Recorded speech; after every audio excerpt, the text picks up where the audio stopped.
Bonsoir à toutes et à tous, j'espère que vous allez tous très bien. Je suis de retour pour ce débrief de la victoire du Barça face à Valence, 7-1.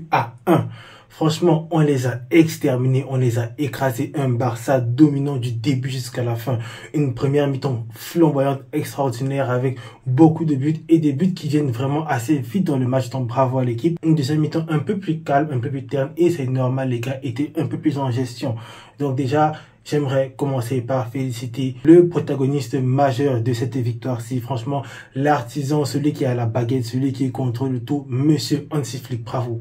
Bravo, bravo, parce que ce que tu as réussi à faire avec cette équipe, on ne le souligne pas assez depuis le début de la saison. C'est vraiment extraordinaire. Certes, le bilan comptable n'est pas aussi bon que celui de Xavi durant sa deuxième saison. C'est pas vraiment le meilleur bilan comptable qu'on aurait pu espérer vu le début de saison extraordinaire que le Barça a pu fournir. Mais quand même, ce que les gars font, c'est extraordinaire. Et c'est grâce à lui, c'est grâce à Monsieur Hansi Flick. Donc bravo à lui. On va essayer de revenir un peu sur ce match tout en douceur. On va déjà commencer par noter qu'il y avait un peu de rotation. Monsieur Hansi Flick qui a fait énormément tourner, notamment au milieu de terrain où, à part Casado, il n'y avait personne du milieu type. Que ce soit Pedri, que ce soit Gavi, Olmo, tous étaient au repos. Olmo, on n'est pas sûr qu'il est fit. Et Pedri et Gavi qui avaient enchaîné beaucoup de matchs, ils avaient déjà accumulé beaucoup de minutes. Il fallait qu'ils se reposent. Donc, on a vu un Frenkie de Jong et un Fermin Lopez, les deux qui ont fait vraiment des matchs stratosphériques ce soir. Fermin Lopez, je vais essayer de le consacrer 2-3 minutes vraiment en fin de vidéo. Il a été juste... En tout cas, en défense centrale aussi, Araujo était au repos. On a eu Cubarsí et Eric Garcia. Les deux ont fait le taf. Ils ont vraiment fait le taf. À part ça, on a eu droit à l'équipe type. Mais un autre petit changement en pointe, au lieu d'avoir Lewandowski, on a eu Ferran Torres. Ferran Torres qui aussi ce soir a fait un bon match. Il a fait un bon match. Ferran Torres qui fait des bons matchs au Barça. Franchement, ça fait quelques matchs déjà que lui et Frenkie de Jong reviennent assez bien. Durant le match passé, j'ai pas parlé énormément de lui, mais il avait fait une très belle entrée. Et ce soir, à la place de Lewandowski, à ce poste numéro 9 là, franchement, il a fait le taf. Il a fait le taf. Ses appels dans le dos de Valence étaient vraiment toujours dangereux. Il réussissait vraiment à étourdir ce bloc défensif de Valence. Il réussissait à leur poser énormément de problèmes. Mais comme je disais, on prend notre temps. On commence déjà par la première mi-temps. Franchement, une première mi-temps assez extraordinaire. 4 buts au bout de 24 minutes seulement. Les gars ont été vraiment efficaces parce que si vous l'avez remarqué, une occasion, un but pendant les 24 premières minutes. Ils ont eu vraiment 4 occasions franches et toutes ont fini au fond. C'est ça qu'on veut voir au Barça, c'est ça qu'on veut voir. Vraiment, durant les quelques premières secondes de match où Valence a essayé de venir chercher assez haut, le Barça avait quelques petites difficultés pour ressortir, mais dès qu'ils sont ressortis directement, ils sont allés, ils ont mis les pieds en gaz et le premier but vient par une passe de Monsieur Lamine Yamal, une passe juste extraordinaire. Franchement, premier ballon du match pour lui. Il nous fait une passe fabuleuse pour Frenkie de Jong. Frenkie de Jong qui, à la finition, à la bagatelle, le contrôle, la frappe, c'est juste n'importe quoi. Parce que oui, malgré le fait que la passe de Lamine est bonne, Frenkie de Jong est un peu en avant par rapport au ballon. Mais avec son contrôle, il réussit à bien s'emmener le ballon et à le faire vraiment juste la glisser là, au coin où le gardien ne peut pas la chercher. Franchement, Frenkie de Jong, très beau but de sa part et un très beau match globalement de sa part. Il a fait un bon match, ça fait quelques matchs vraiment où il est en train de bien revenir. Ce Frenkie de Jong nonchalant qu'on avait l'habitude de voir, qui n'avait pas vraiment l'air concerné, qui n'avait pas vraiment l'air appliqué. Franchement, ça fait peut-être 2-3 matchs qu'on ne le voit pas. On voit maintenant la meilleure version de Frenkie de Jong, celle qu'on a envie de voir. Et ça fait du bien. Ça fait du bien de savoir qu'on a un joueur comme ça sur le banc, ou qu'on a même des joueurs comme ça qui sont capables de remplacer nos titulaires quand ils sont fatigués. Des joueurs qui, franchement, ont le talent, ont le niveau pour pouvoir prétendre à une place de titulaire dans cet effectif-là. Donc déjà, lui, Frenkie de Jong, bon match, très bon match pour lui. Et ça continue vraiment assez rapidement. Directement quelques minutes après, on a une autre attaque. Baldé qui fait un très bon centre. Baldé lui aussi qui fait un match, vraiment un très bon match. Un très bon match. Je ne comprends pas pourquoi la communauté se plaint énormément de lui. Je sais qu'il a des problèmes au niveau du centre. Il doit s'améliorer dans ce domaine-là. Mais quand même, vraiment, sa qualité de percussion est juste extraordinaire. Parce que sur le deuxième but là, il va en dribble, il réussit à percuter. Il fait un bon centre sur Ferran Torres. Ferran Torres qui n'a plus qu'à conclure. Et la finition de Ferran Torres est bonne. Elle est bonne. On a eu un Ferran Torres aujourd'hui, je ne vais pas dire efficace. Parce que oui, il a raté 2-3 occasions en deuxième mi-temps qui auraient pu franchement donner le 7, le 8, le 9-1 aussi rapidement. Mais quand même, il a marqué ce soir et il a fait un bon match. Globalement, dans l'activité, dans les déplacements, dans les appels de balles, il fait un très bon match ce soir. Rien à redire. Et on sent vraiment maintenant la différence, le contraste qu'il y a avec un attaquant très mobile comme lui et un attaquant beaucoup plus fixe comme Lewandowski. Parce que oui, malgré le fait que Lewandowski entre en deuxième mi-temps et il marque, je trouve quand même que dans le jeu, il est beaucoup moins impactant que Ferran Torres l'a été. C'est bizarre de dire que Ferran Torres a été impactant, mais c'est le cas. Ce soir, il fait un bon match. Il fait un très bon match. Et directement après, ça continue. Et c'est là où on voit notre petit Fermin Lopez. Lui, c'est là où son show commence. Parce que déjà, depuis le début du match, il fait un bon match. Il est bouillant, il est chaud. Mais là, il fait vraiment une très bonne passe pour Rafinha dans la course, dans le bon tempo. Et Rafinha qui prend le ballon, qui va vers le gardien avec beaucoup de lucidité, dribble, laisse le gardien sur le côté, met un but extraordinaire dans les cages. Très beau but de sa part. Et ça continue directement. Quelques minutes après, on a l'appel de balle formidable de Fermin Lopez. Je vous en parle sur cette chaîne, je vous le dis tout le temps. Ce petit a un flair extraordinaire. Il a cette capacité vraiment de pouvoir se placer et de sentir ses appels dans le dos qui font mal. Il a cette capacité de pouvoir se faire oublier quasiment la défense adverse. C'est extraordinaire pour un milieu de terrain. C'est extraordinaire. C'est vrai, il est repositionné à ce poste de numéro 10, mais parfois, il a quasiment l'air d'un 9,5 quand tu vois les appels de balle qu'il fait.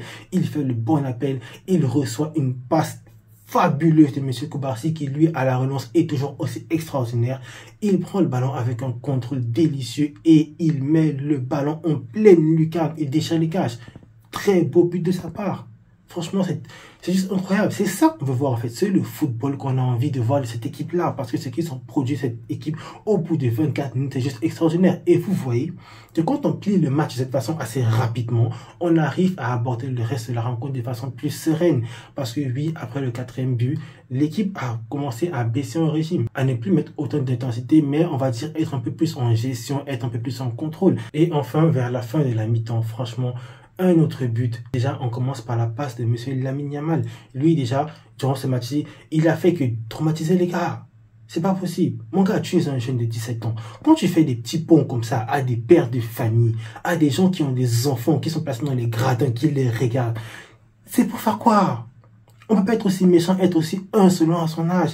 Et la passe qu'il fait pour Rafinha, franchement, elle est juste délicieuse, elle est juste extraordinaire. Rafinha qui n'a pas de chance, il fait une très belle frappe, mais elle s'écrase sur la barre transversale. Fermin Lopez qui était là à la retombée du ballon et il met le ballon au fond. Franchement, c'était juste extraordinaire. Et je suis vraiment d'autant plus content pour M. Fermin Lopez parce que ce doublé, il le mérite. Il a été beaucoup critiqué durant les derniers matchs et a raison. C'est vrai, il ne faisait pas de très bons matchs.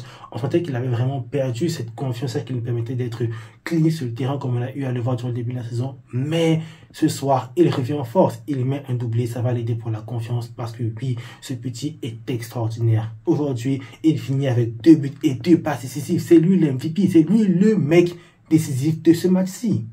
C'est incroyable. J'avais dit que j'allais parler de lui en fin de match, mais j'arrive pas à m'empêcher de parler de lui parce qu'il est juste incroyable. Il fait un match extraordinaire. Il fait un très bon match. On réussit à conclure la mi-temps avec 5 buts. Et quand on voit les gars revenir vraiment après les vestiaires, on sait qu'ils vont venir vraiment être un peu plus en gestion. Ils prenaient plus leur temps, ils n'accéléraient pas autant qu'en première mi-temps. Franchement, c'était plus calme, on va dire.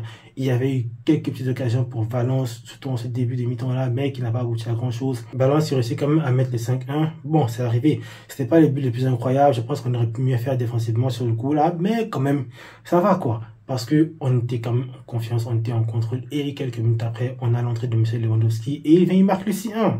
Il met le 6e but pour nous dire, pour nous rappeler que ça reste un très grand attaquant. Parce que lui, il est en tête pour le Pichichi, mais faut faire attention à Kylian Mbappé. Il est en train de revenir assez vite là, il a mis un triplé hier soir. J'ai pas envie de parler du Real. Mais quand même, Lewandowski, on aura besoin qu'il marque. Il a été reposé, il est entré en cours de jeu, il a été vraiment plus en jambes. Et il a réussi à se procurer cette occasion-là et à la mettre. Et une autre passe extraordinaire de Fermin Lopez sur le but là. Lewandowski met le but. Ça va l'aider pour sa confiance, ça va l'aider pour la course pour les petits parce que oui, Kylian Mbappé, comme je l'ai dit, est en train de recoller. Donc, Lewandowski, s'il te plaît, quand tu seras là pour les restes des matchs, il faut marquer plus de buts que ça. Il faut être beaucoup plus clinique. Tu as vu ce que Ferran Torres a fait ce soir. Il n'a pas été très clinique, mais dans l'activité, il était vraiment impactant. Donc, messieurs, faut prendre l'exemple, En tout cas, c'était bon. Le match, franchement, on a bien mangé. On a eu un poulet façon KFC extraordinaire, bien servi parce que les gars se sont gérés du début jusqu'à la fin. Ils ont fait un match vraiment complet. Vraiment, même pas à parler de la défense qui a été aussi extraordinaire. Koundé, très bon défensivement. On l'a un peu moins vu offensivement durant ce match-ci, mais comme il a été solide défensivement, Koubarsi et Eric Garcia qui font une très belle paire. C'est bien, ça prouve quand même que durant les matchs comme ça, des matchs, on va dire, avec un peu plus de basse intensité, on peut reposer Araujo, même si Inigo Martinez revient, on peut aussi le faire reposer s'il a accumulé des minutes. C'est une bonne chose, parce que oui, Eric Garcia qui est resté avec insistance de M. Hansi Flick, il lui a dit qu'il aura un rôle. On l'a vu ce soir et il rend la confiance que le coach lui donne. Donc, c'est vraiment une très très bonne chose de sa part. C'est vraiment une très belle défense qu'on a vue ce soir. Si Baldé, comme je l'ai dit, offensivement très bon, défensivement aussi, c'était pas mauvais. C'était vraiment un très bon match de la part de l'équipe de façon globale. Vraiment, chapeau gars. Il n'y a que M. Chesney. Il a échappé. Il a échappé. La sortie, oui. Il prend le carton jaune là. Il a failli provoquer un penalty. Mon gars, Chesney, gère-toi sur les sorties. En fin de match, il fait comme une sortie à celui des cages. Il sort le ballon de la tête. Voilà. C'était pas mal. Mais quand même, Chesney, attention. Attention, tech. Attention. Bon les gars, ça va être tout pour ce débrief là. Ça fait quand même du bien d'être de retour. Ça fait un petit bail que j'ai pas fait de vidéo. C'était pas évident, je ne me sentais pas très bien, je l'avais dit durant le débrief de la dernière vidéo, mais quand même ça va mieux et je vais essayer d'enchaîner les vidéos. Je prépare une petite vidéo là, un sujet, j'espère qu'il vous plaira. J'espère vraiment qu'il vous plaira parce que c'est pas vraiment évident pour moi. J'apprends encore à bien faire les scripts, à bien écrire ce type de vidéo. Donc, quand vous le regardez, n'hésitez pas à me donner vos feedbacks en commentaire. N'hésitez pas à me dire ce que vous en pensez. En tout cas, continuez à vous abonner, continuez à liker, continuez à partager, continuez à me soutenir. On est aujourd'hui à plus de 130 personnes. Merci. Merci. En tout cas, passez tous une excellente soirée. Visca Barça.